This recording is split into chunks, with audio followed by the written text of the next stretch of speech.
Но това сега му се вика мръсна работа. Да дойдеш сутринта в 6 часа, да си сложиш коритото, да направиш нещата и да завали дъжд. И цял ден да те пердаши. Преди 2 дена щях да изгоря на едно слънце, а днеска тук цял ден ме дави този дъжд. Беше ми останал този джоб от миналия път. Не можах да свърша добра работа.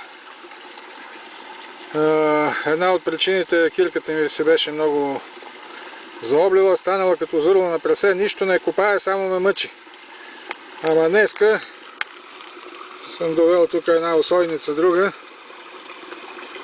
и джоба го издунках. Ето го, това е джоба.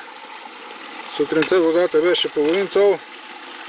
Сега отива вече 2 цола нагоре.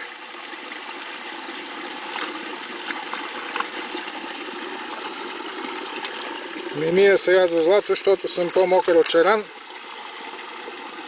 Ще прибирам техниката и полека-лека да се изнасяме. И тук отдолу малко го изработих.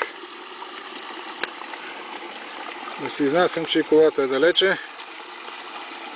И следващия път най-вероятно това деле за сега ще го оставя за тази година. Повече няма да работя тук, ще ми омръзна.